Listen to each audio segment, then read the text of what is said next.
Welcome to the Yoga Focus podcast. My name is LauraGyoga, and I am a yoga therapist and occupational therapist based in New Jersey.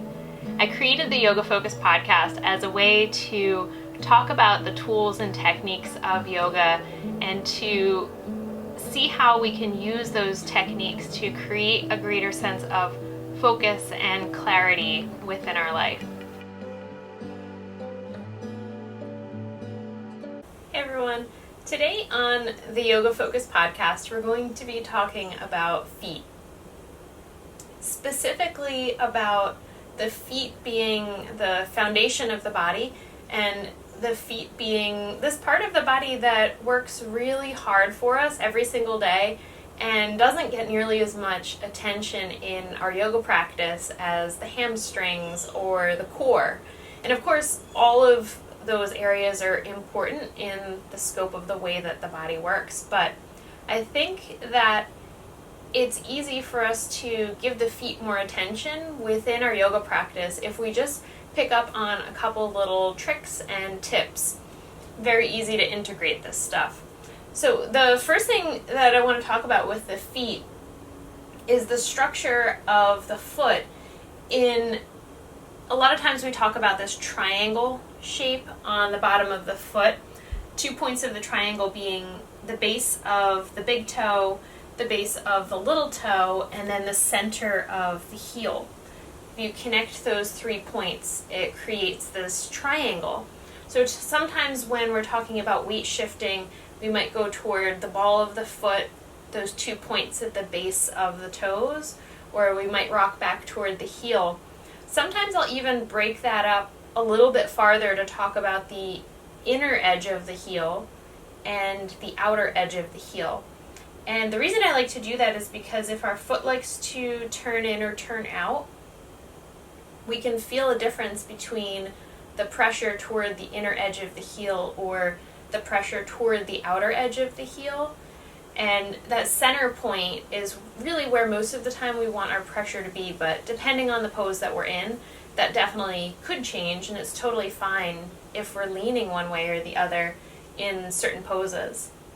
So we have this arch within the foot, and the arch, of course, just like the other arches that we have in the body, the arches of the spine, the arches in the palm of the hand, help us to have a greater degree of mobility and strength in that part of the body. The other things that I like to touch on when I'm talking about the feet is the ability to spread your toes. Specifically in anatomical terminology, it's the abduction of the toes, that toe spread, which tells us a lot about the foot muscles that are intrinsic, the foot muscles that are located within the foot or in between the bones of the foot and do a lot of movements within the toes. We can learn a lot about that depending on how well you're able to spread your toes. And then the next one being the toe grip or toe flexion, because we use this grip as a way to plant the foot and make the foot feel more grounded when we're in some of our standing poses. I always like to say that your foot is holding onto the ground. It's not white knuckling. You're not squeezing the ground so much that your toes start to lose color, but you want to have this dynamic interaction between your foot and the mat. That is going to give you a greater sense of stability when you're doing maybe some challenging lunging positions, maybe the upper body is moving and you really need to have a solid foundation. In balancing poses, if you have good toe grip, that can be really helpful. And again, being able to bend the toes effectively is going to tell us a lot about the health and the strength of your foot muscles. So then on the bottom here, I just wrote some interesting facts about the feet. It's one of the most complex areas of the body biomechanically, second only to the hand, which we'll talk about in the next couple weeks. But the foot has 26 bones, which is a lot of bones.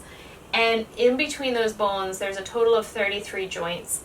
20 of those joints are articulating joints. There's actual measurable movement at those joints, or there should be measurable movement at those joints. So you can see that the foot has this very interesting combination of stability, of things that are supposed to be holding and things that are supposed to be moving. Really an interesting mix there. There are over 100 different soft tissue structures in the foot. And we're talking muscles, tendons, ligaments, lots of little soft tissue structures.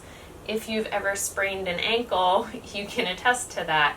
So many ligaments that are helping to hold all of those bones in the foot and the ankle together. And then I've seen different numbers, anywhere between 7,000 and 8,000 nerve endings in the feet. And what does that tell us? It means that the feet have an incredible amount of receptors to sensory information. The feet have all of these nerve endings because they need to take in a lot of information, convey that information to the brain, and then the brain is going to process that information and figure out, do I need to shift my weight this way to keep my balance? Is the texture changing? Do I need to change the way that I'm walking? Redford is itchy. So lots and lots of nerve endings in the feet. And for me, if you've seen my Instagram, I put up a post a couple weeks ago about how I made this transition from wearing traditional shoes, and actually my shoes are right here, so I will show you. These are the sneakers that I'm wearing very sporadically right now, just like a normal pair of Adidas, really, really thick cushioning on the sole. The shoes that I've actually been wearing for, I'd say it maybe like 8-9 months, are these Zero minimalist shoes, very wide at the front of the shoe, because I've figured out that I really like to be able to spread my feet out now that I've been thinking about feet and working on my feet so much. When I would put my traditional shoes on, I started to feel like my feet were just really confined, and I didn't like that because when I'm at work during the day I have to have sneakers on, and I felt like I was seeing changes in my feet where my toes were getting scrunched together.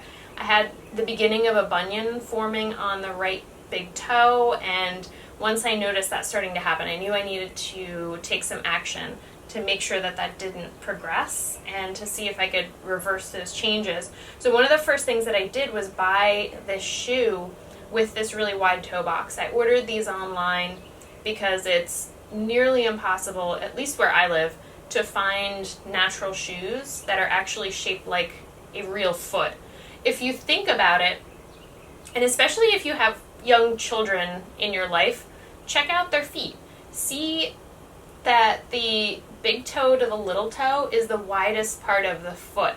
Their foot does not come to a point the way that most shoes do, especially dress shoes for women. That whole pointy toe thing is a big fashion statement.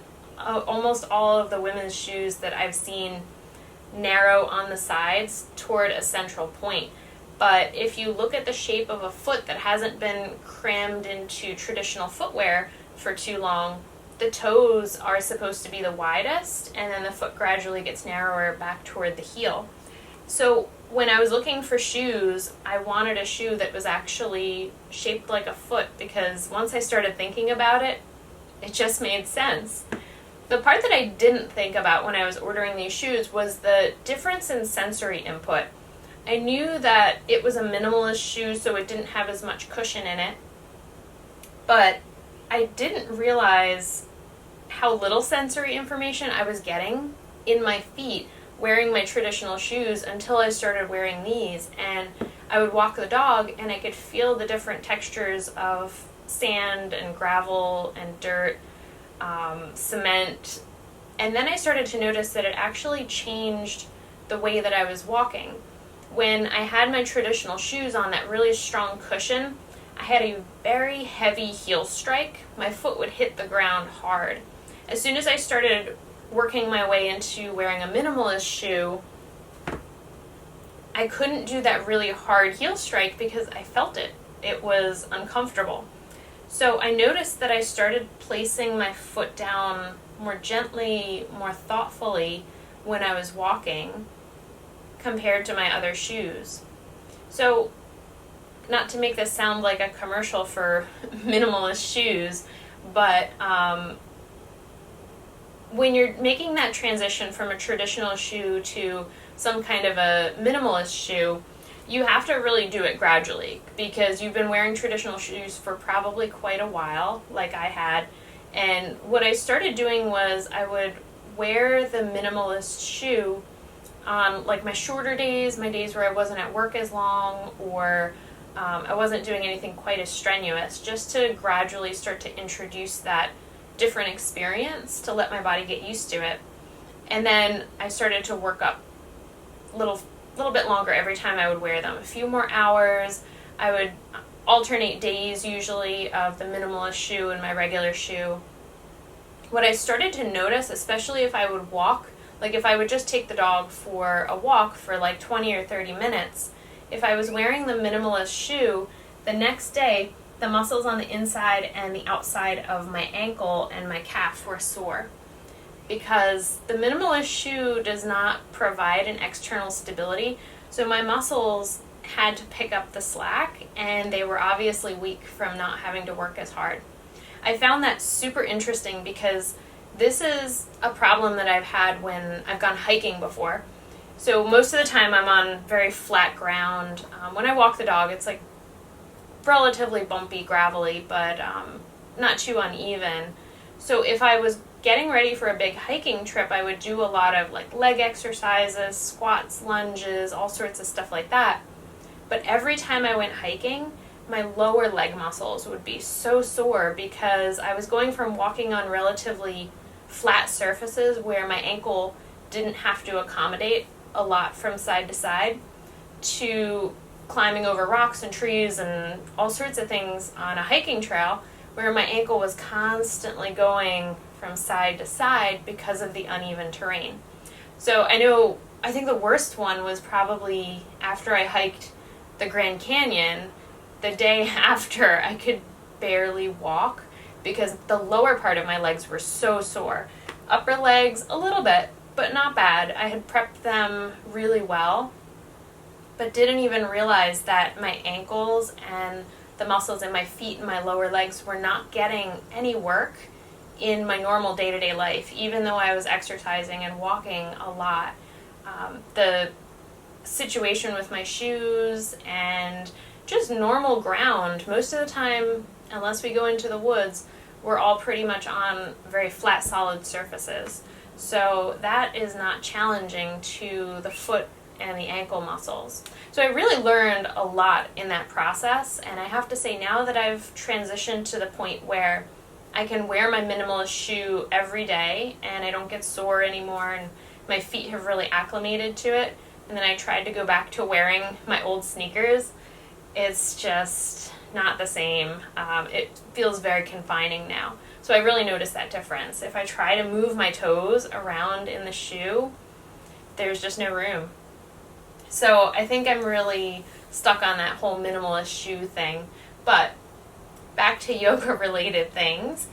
One of my favorite things about yoga as just a movement system, just as something to take care of our physical body. If we look at different movement systems and different things that people do, like running or kayaking or just going to the gym and doing cardio and doing weights, all of those things are great, but if that's what you're doing, you're missing this component of barefoot movement. And I think being barefoot and doing different shapes, different positions, weight bearing in different ways, challenging your balance, that is so important to keeping your feet strong. And I guess it's a little bit of a controversial thing, but I encourage people to walk barefoot. I know that when I walk barefoot, I have better awareness of my feet feel stronger. I'm kind of generally just happier when I get to be barefoot more. I really enjoy that. not feeling confined by having shoes on. But it's just like switching to the minimalist shoe. Don't fling your shoes into the corner and then like walk for 3 days straight with nothing on your feet, because you're not conditioned to that. It's about gradually working yourself into that, spending an hour barefoot, spending 2 hours barefoot. Gradually work up to it. Don't fling yourself into it, because you'll probably have sore, achy feet if you do it that way. But I think being barefoot, in terms of what we get from yoga that makes this movement system so special, that's one of the things. There's only maybe a handful of other movement systems that are traditionally done barefoot, like modern dance or Pilates, depending. Sometimes people will wear Pilates socks, and I have to say sometimes in the winter when it's really cold, I wear Pilates socks to do yoga because my feet are freezing. But that does change the sensory input that you're getting into your foot. It's going to change it a little bit. So definitely trying to spend time completely barefoot if you can. And the reason I said that's controversial is because at work in the therapy clinic, when we have people with different foot conditions like plantar fasciitis, bunions, things like that, a lot of times the doctors will tell them, don't walk barefoot ever.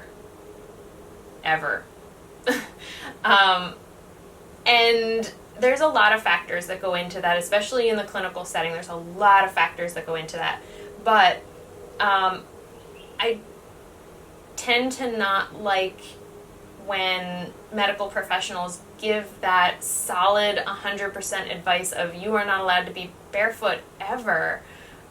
Especially when you have a situation like plantar fasciitis or some sort of thing where we know the foot muscles are weak. We know that the foot muscles need to be strengthened. I think there's other ways to go about that. But, of course, if your doctor gives you that advice, the rest of us are in no place to say anything else.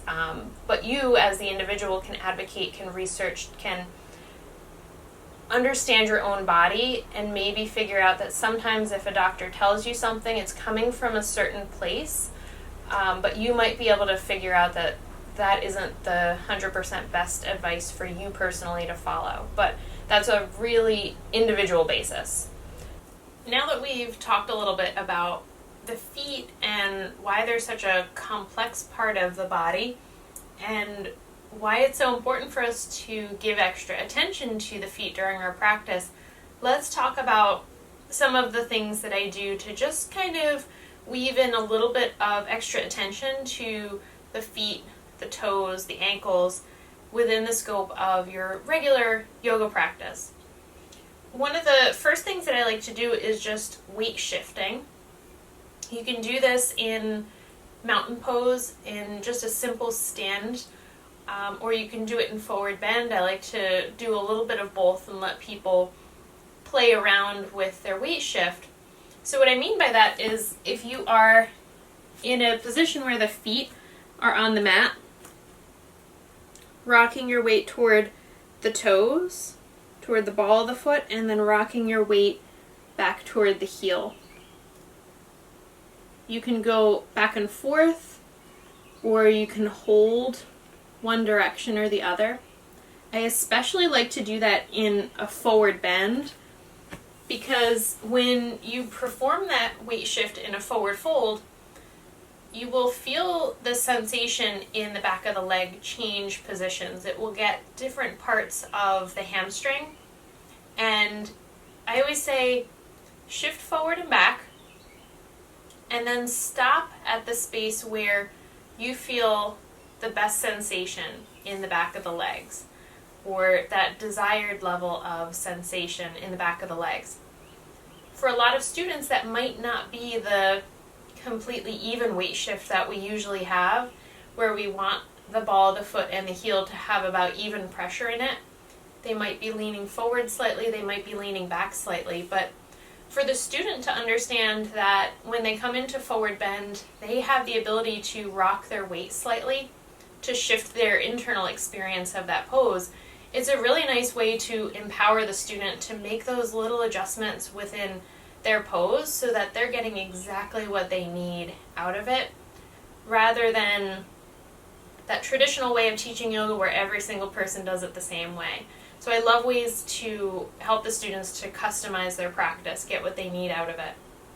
The other kind of movement that I like to do is shifting from the inner edge of the foot to the outer edge of the foot, rolling out and rolling in.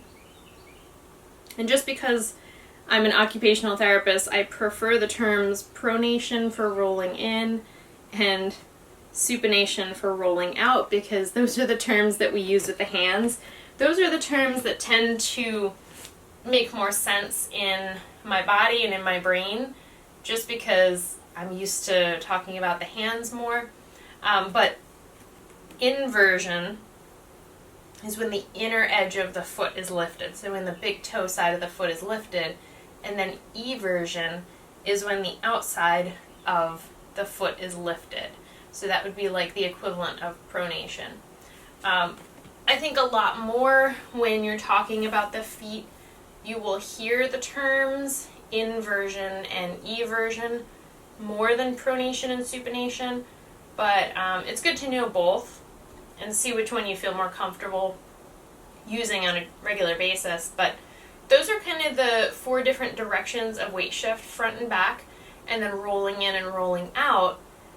And then you can connect that together to almost a circular movement, rocking toward the right sides, forward toward the toes, rocking toward the outer edges, and then back toward the heels, and then switch that direction. And it's a really small weight shift, but it gives some very interesting work to all of the muscles around the ankle joint. I love circular movements because it goes at the joint from every single direction, all of the muscles that wrap around. And a really nice way to practice your weight shifting.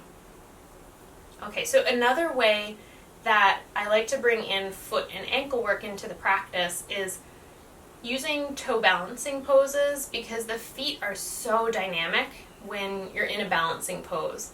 Even just our traditional single foot stand, 1 foot on the mat, you're going to feel those micro adjustments happening in the ankle, and I get kind of weirdly excited about that because I'm such an anatomy nerd, but the speed at which your body is taking in the sensory information, sending that up to the brain is figuring out, okay, where do I have to adjust? What muscle has to contract? What muscle has to relax?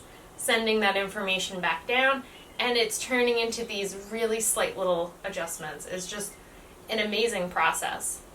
So whether the foot is flat on the floor or whether you go up into a toe balance, both of those are very good ways to strengthen the feet, to create that more dynamic interaction between the foot and the floor. You can do just a toe balance if you're in mountain pose, having your students inhale and exhale. Inhale up onto the toes, up onto the front of the foot, and then exhale down. A lot of times I'll call that the Barbie foot, because everybody knows that shape. And then you can add a toe lift, just lifting the toes, toe extension and abduction. So you're lifting the toes away from the floor and trying to spread them out and place them down. If you want, that's something that you can coordinate with the breath.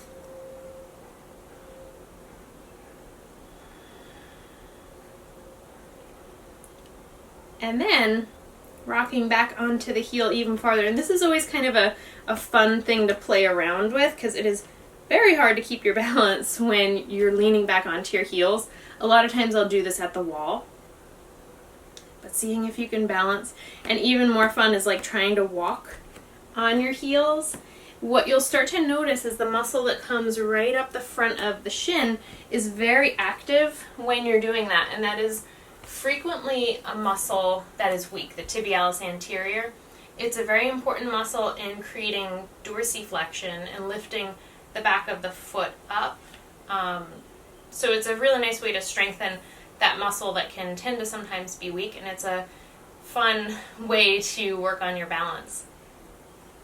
Okay, another example of how I work on feet in the scope of a regular yoga practice is coming into a standing pose such as Warrior 2 or Warrior 1, and then working on the front ankle.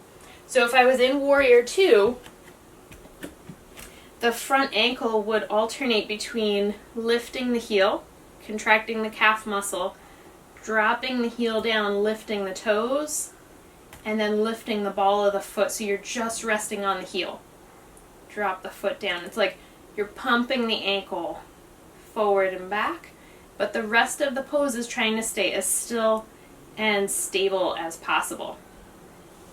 The other option would be if you are in a high lunge, your back foot would be planted onto the mat with the toes and the ball of the foot making contact, but then you have some movement that can happen at that back ankle where you can push toward the heel and then rise up onto the ball of the foot and the toe. Push toward the heel and rise up onto the ball of the foot and the toe. That same kind of movement can be done in downward facing dog. That's actually something I have my students do in almost every class recently. You just come into down dog and pay attention to the feet. As you inhale, you go as high as you can up onto the toes, maybe even lifting onto the tiptoes, and then as you exhale, let the heels drop back to a natural landing point. Inhale all the way up onto the toes, exhale the heels back. So there's this coordinated movement of dorsiflexion, plantar flexion at the ankle, and you have some body weight there, so it's a bit of a strengthening movement, and you're coordinating it with your breath. I like it because you're getting all sorts of connection between the toes and the floor. Lots of good dynamic interaction between the foot and the floor. So that's just a couple of ways that you can work on some foot things integrated right into your normal practice. If you want to see a more visual demonstration of that, you can go over to my Instagram, which is always on the bottom of the board. It's at LauraGyoga, and I usually put up a few demonstrations of those focus components that I'm using to pull together the theme of whatever practice I'm doing for that week. For the next practice, I'm going to shift focus to the hands, and like I mentioned earlier, the hands are biomechanically the most complex structure in our body. Muscle, bone, joints, tendons and ligaments, there's all sorts of stuff going on in the hands, and it's why we have so much dexterity. Also, an incredible amount of sensory input from our hands. So, looking forward to talking about the hands and how we can give some more attention to the hands, because it's a really similar thing. We use our hands for everything, and if you're like most of us, I know I am on the computer all the time during the day or on my phone constantly. Most of us have forearm tension that we don't even realize is there until we start working on it.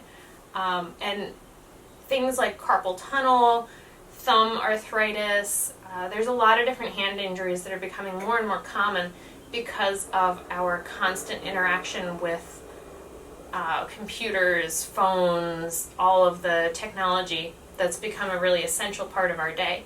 So, I mean, we can't really get away from that stuff. I know I can't. It's an integral part of my job is electronic documentation in the medical system now. So the way that we work around that is we just have to make space in our day, make space in our practice to give extra attention to help the hands and the forearms recover from all the things that we're asking from it. So next time, talking about the hands. Thank you so much for joining me on this episode.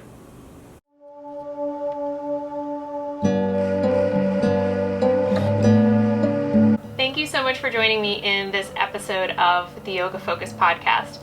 If you'd like to leave me a comment or a question, you can go over to my YouTube channel at LauraGyoga and leave a comment under the video format of the podcast.